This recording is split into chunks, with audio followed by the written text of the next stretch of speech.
My chairman was very candid that there's consultation with the Navy to be able to transport that generator into the island. That's what I wanted to clarify. Order Kawaya, this is a very simple matter. Liaise with Kenya Power, right? Yes, Mr. And Speaker. report back on Thursday next week that the generator has been transported to Kiunga and installed. You heard the member say that patients are suffering Yes. because there's no electricity to freeze the medicines required for certain ailments. Liaise with the agency, report back on Thursday that the generator has been transported and has been installed. Thank you, Mr. Speaker. Thank you. I'm well guided. Next, Joyce Kamene. Is she here? Yes, Joyce. Chair Transport. Is the Chair Transport here? GK. Chair Transport. Yes, Honorable Speaker. Respond to the statement by Honorable Joyce Kamene. Are you ready? Yes, I am ready, Honorable Speaker. I have two statements. Yes. Honorable Speaker, I rise to respond to the statement requested by Honorable Kamene regarding the deplorable condition of Murorongo Kware Katani Road. Honorable Speaker, on Thursday, 24 May 7th, member for Machakos County, Honorable Joyce Kamene, MP, requested for a statement from the chairperson of Departmental Committee on Transport and Infrastructure regarding the deplorable condition of Mlolongo Kware Katani Road in Machakos County. Honorable Speaker, in the statement, the Honorable member requested the committee to provide a report on the approved design for Mlolongo Kware Katani Road, including the road profiles, drainage, and lighting, and whether the design adheres to the principle of durability and sustainability for road serving heavy trucks. B, clarification on whether construction of the named road conformed to the approved design, outline the contents of the inspection report for the road, and confirm whether a completion certificate was issued, and if so, a further explanation on why the road failed within 5 years of construction.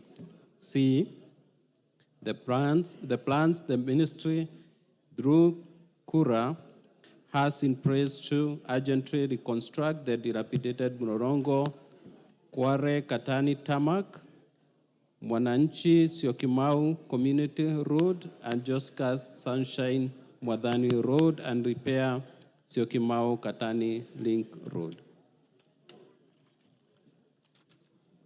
D, a statement on the timelines for construction or maintenance of the named roads needed to restore them to a motorable state. Honorable Speaker, the committee received a response from the Ministry of Roads and Transport during a meeting held on 4 June 2024, which I now wish to make. One, the ministry stated that the Mlolongo Kware Katani Road was designed in compliance with the applicable road design manuals and was subsequently constructed in compliance with the procedures and standards specified in the standard specification for road and bridge construction. The road pavement structure for the road was selected from the road design manual part 3, that is materials and pavement design for new roads. After the number and type of various categories of traffic were counted, analyzed, and future growth was projected. The traffic study indicated relatively high traffic and the commensurate high strength pavement selected as follows.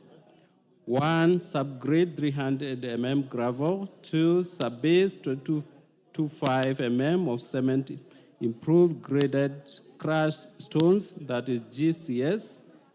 3, base 150 of dense bitumen macadam, that is DBM.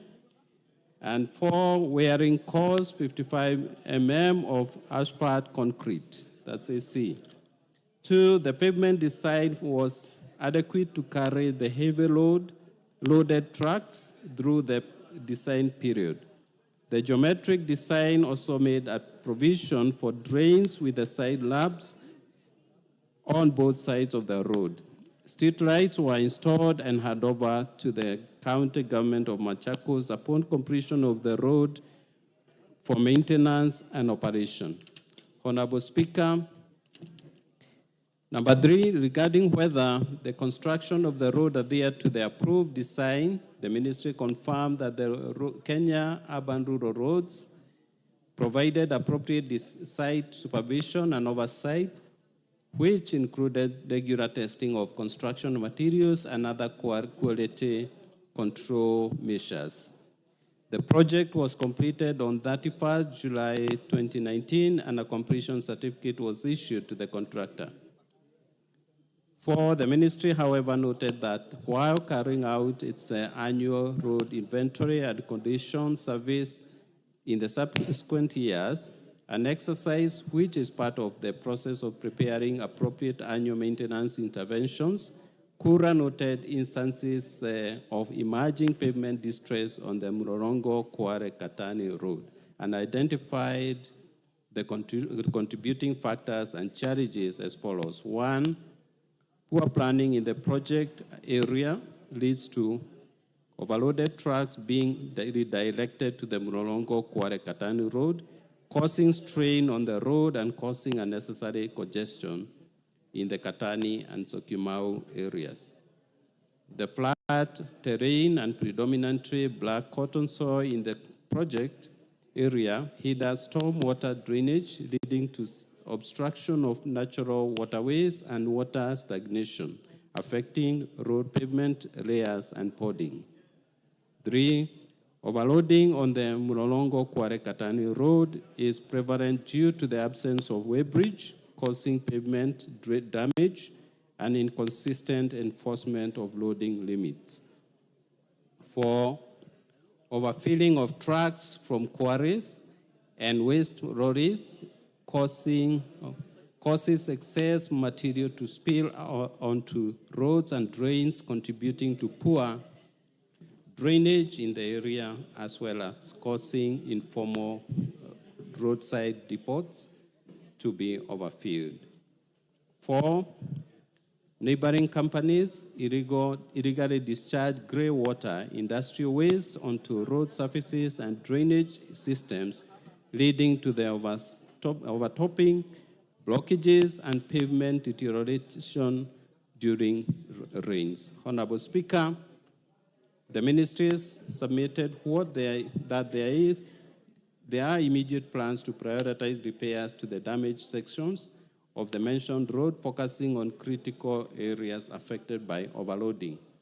This would include cleaning of the drainage channels. Regarding the timelines for reconstruction of or maintaining the mentioned roads to restore them to motorable state, the ministry stated it will carry out immediate repairs within 6 months. Additionally, it plans to place these roads under a performance-based contract to ensure consistent maintenance and address any emerging issues immediately within a time frame of 6 months to 1 year.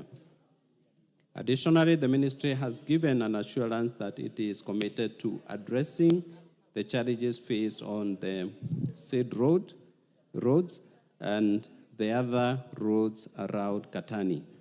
However, coordinated and strict enforcement of the prevailing regulations on environmental management, enhanced enforcement on Legal Notice number 51 of 2013, that is on Axle Road Control Regulations, as well as enhanced community cooperation are necessary for achieving the objective of preventing damage arising from misuse and keeping the road in a well-maintained state.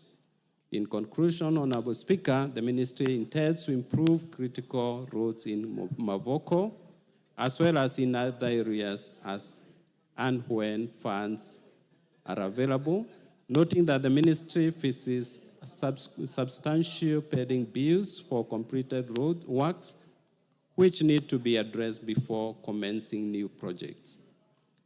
The committee notes the role of the road sector as key enabler in the economic development and therefore undertakes to follow up on this matter as part of its oversight role to ensure that these roads and other roads all over the country are maintained.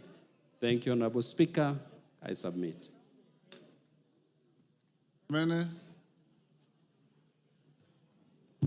Thank you, Mr. Speaker. Mr. Speaker, as you've had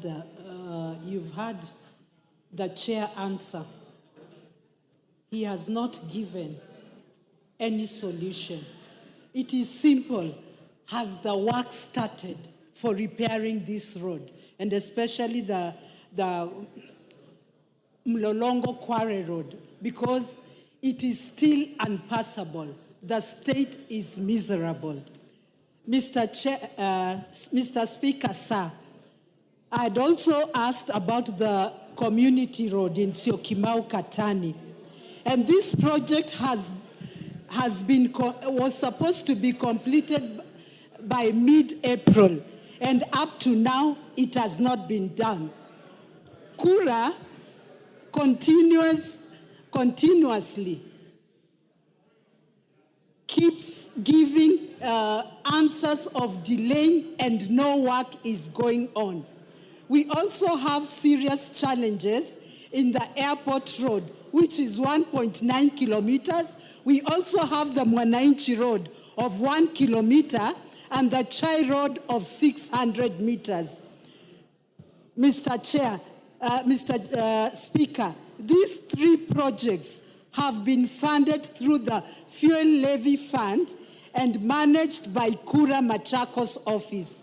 We have serious challenges in the quality of work as it is. We have also addressed this to the Kura engineers. The contractor who is doing Airport Road Phase 2 is the same person who did the Phase 1 and which was poorly done. Mr. Speaker, my question is this. If the same contractor did the first phase and within 5 months that road had potholes, how was he given Phase 2 to undertake the same contractor? We need answers. Roads in Syokimau are impassable.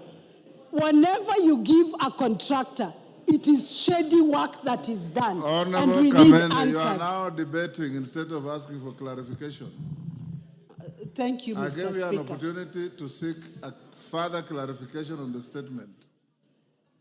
Mr. Speaker, can the chair give us clarity on these roads, because there's nothing that is going on right now? Chairman. Thank you, Honorable Speaker. Allow me to remind the Honorable Member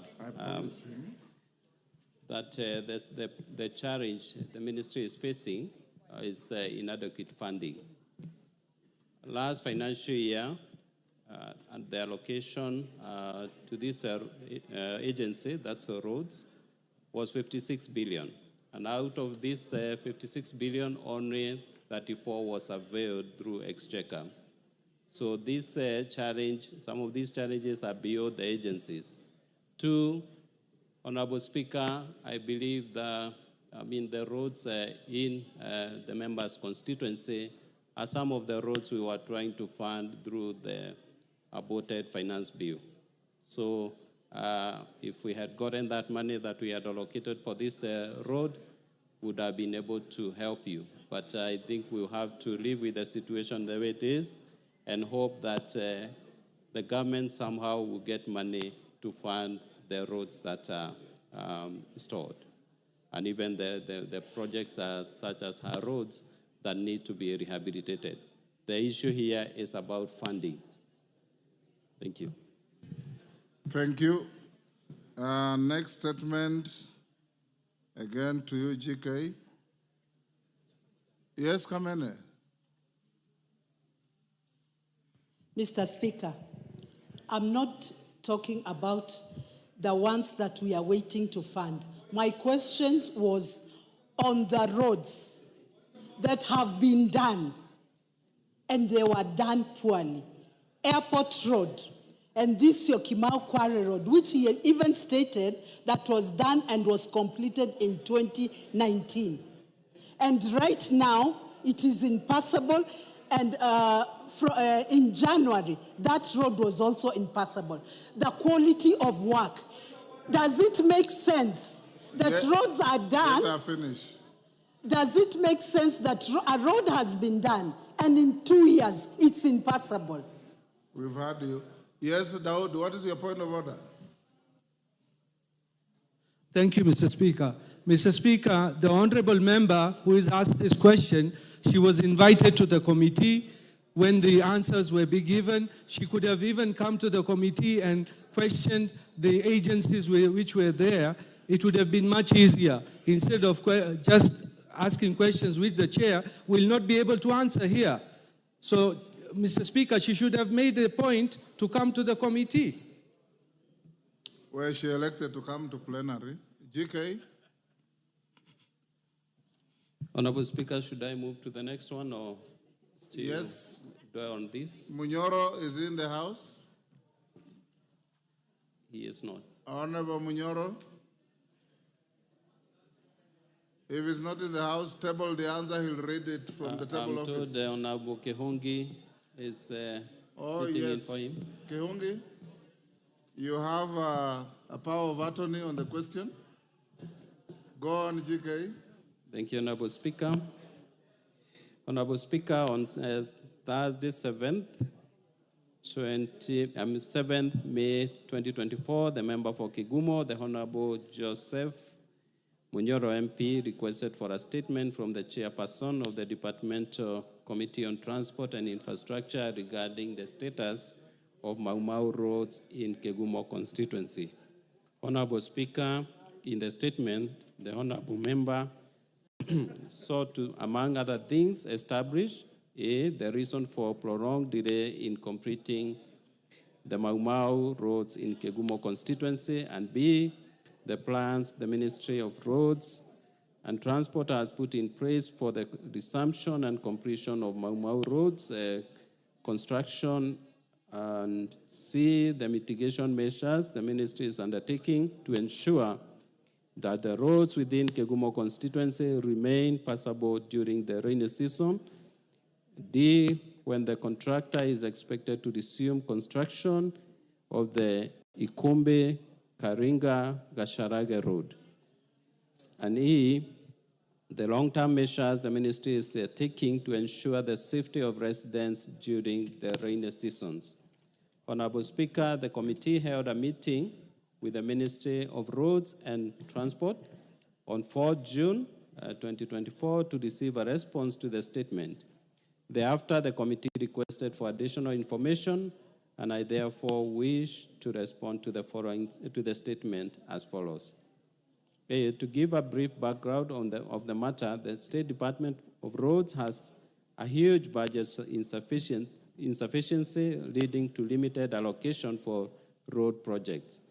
Implementation of the Road 10,000 program from the year 2013-14 led to a huge portfolio of projects not commensurate with the budget ceiling provided by the National Treasury. And two, the rollout of Roads 10,000 program entered a full-year cycle in the 2017-18 financial year. It was expected that on account of the rollout, the GOK allocation for roads would progress upwards. However, over time, the ceiling allocation for roads has stagnated to an average of Kenya shillings 55 billion per year from the year 2017-18 to date. Honorable Speaker, This road's 10,000 program rollout, in addition to the ongoing road contracts prior to the 2013 to 2024, culminated in an outstanding GOK portfolio of Kenya shillings 900 billion as at 31st July 2022. The huge outstanding portfolio in relation to GOK ceiling provided has resulted into minimal allocation to the project.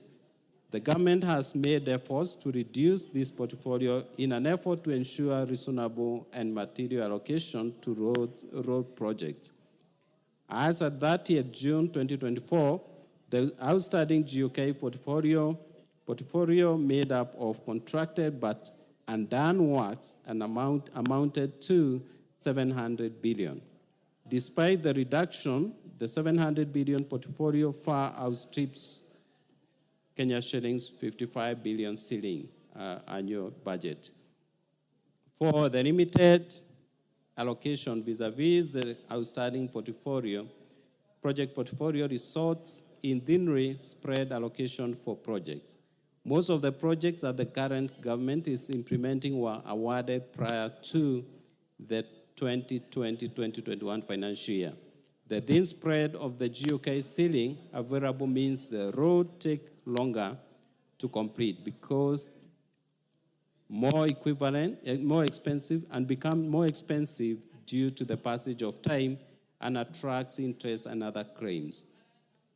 Honorable Speaker, the ministry further stated that in the financial year 23-24, the printed net GOK allocation for the State Department of Roads was 75 billion. I think I'll skip that part, Honorable Speaker, in the interest of time.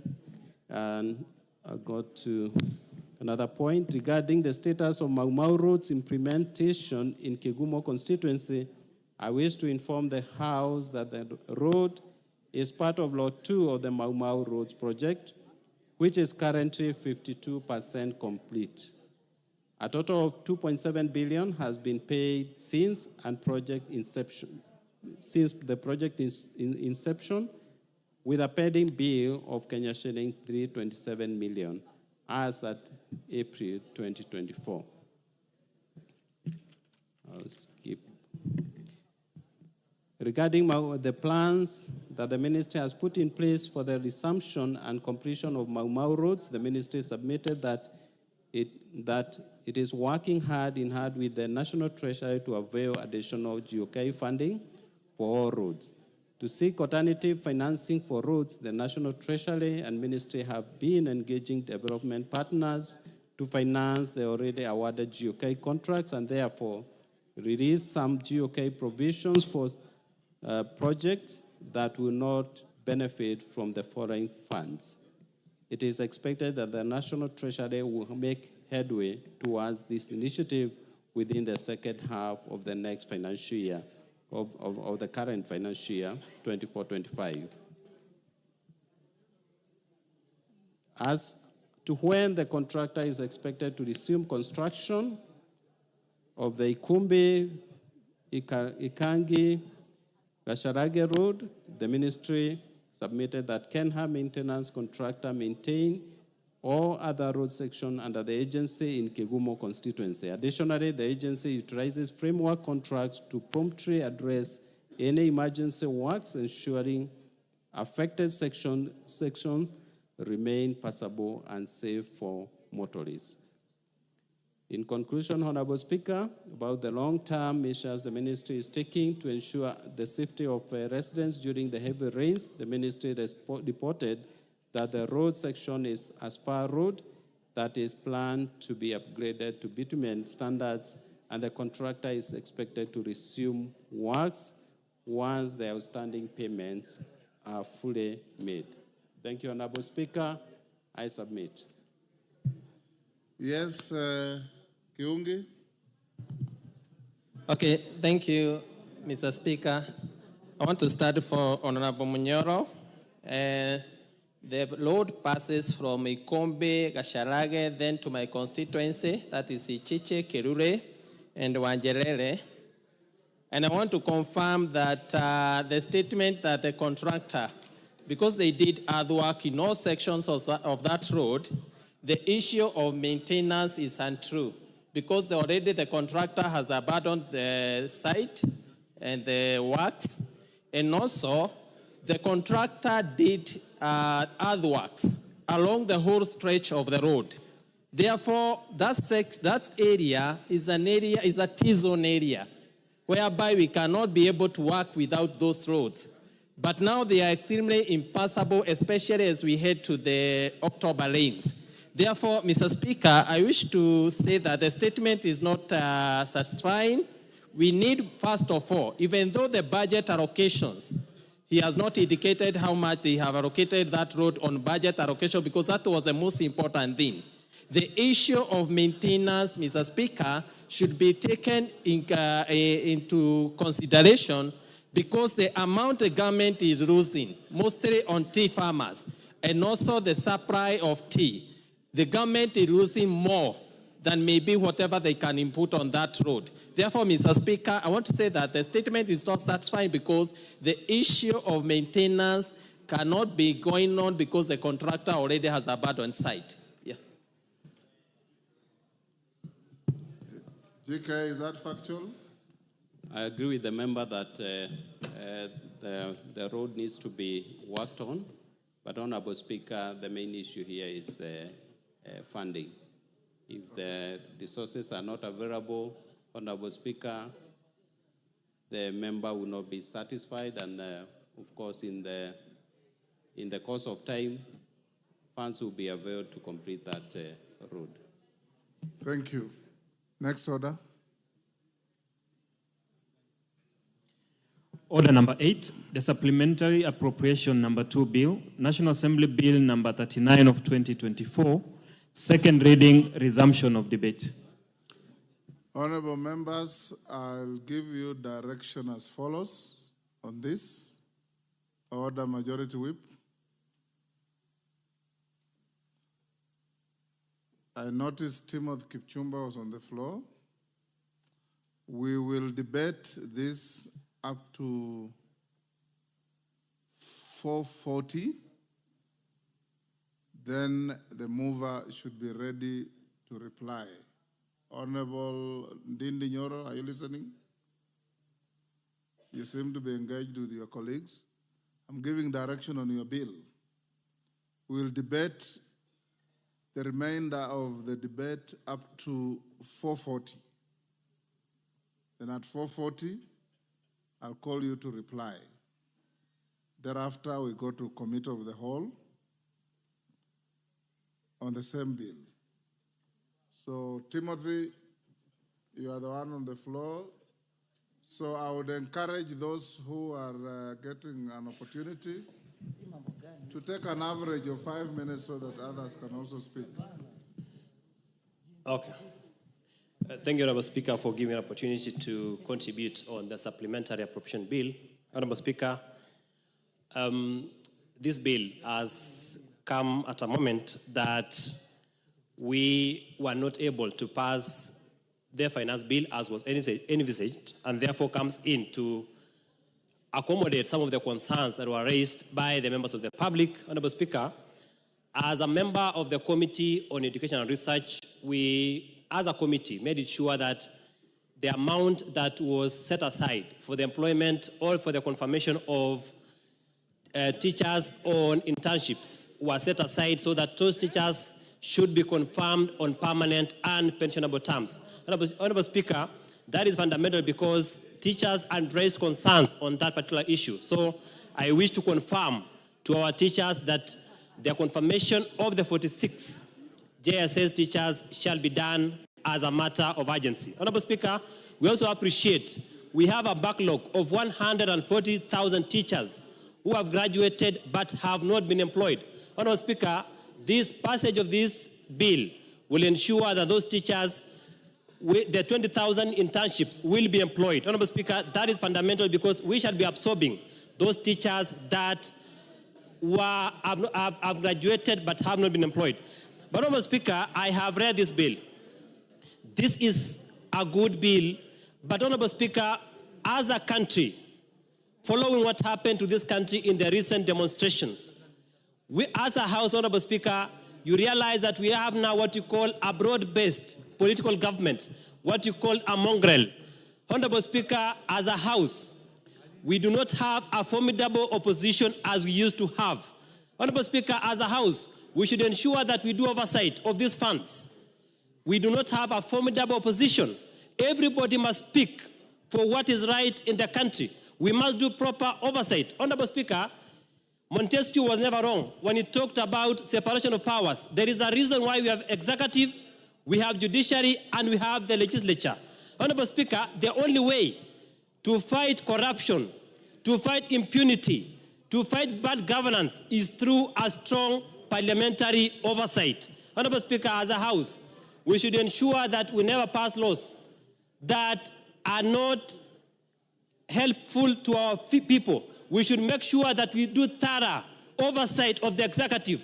We will not allow again, Honorable Speaker, for laws that are brought this House that go against the wishes of the people. Honorable Speaker, what happened on the 25th of June was to the effect that the people felt that the social contract we signed with them was not being exercised in a proper manner. That is why some of them chose that they want to exercise their own power. Honorable Speaker, the reforms that we've had, Honorable Speaker, as a member of Parliament, I appreciate the reforms, and in particular, this afternoon, you have read the name of the nomination of Dorcas Oduor as the Attorney General of the Republic of Kenya. Honorable Speaker, Oduor is, before nomination, was the Deputy Director of the Office of the Public Prosecutions. Honorable Speaker, Oduor is a distinguished lawyer, is a distinguished advocate who has served this country with honor and distinction. Honorable Speaker, Oduor is a senior counsel. He has attained the rank of a senior counsel. Honorable Speaker, it should never go out of sight that the Attorney General of the Republic of Kenya is the chief principal legal advisor of the government. Honorable Speaker, we have, it seems, even the laws come to this House, that we've never had a proper Attorney General to advise the President of this Republic. So I call upon Dorcas Oduor that it is upon you to now properly advise our President, to now properly advise this government so that we do not have half-baked pieces of legislation coming to this House. She is a distinguished counsel, a distinguished lawyer, and I believe going forward that Dorcas Oduor will be able to properly advise the President, properly advise the CSS, so that we have a country that conforms with the statutes. We have a country that obeys and upholds and defends the rule of law. Thank you, Honorable Speaker.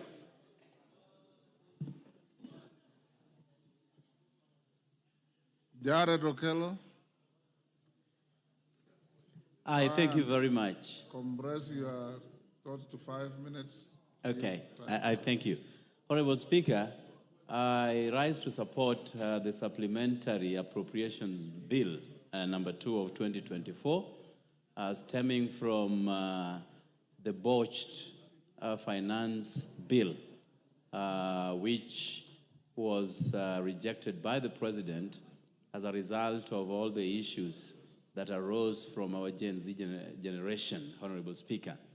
Honorable Speaker, whereas there is a consideration of the JSS teachers, Honorable Speaker, but the JSS teachers are those who graduated from universities.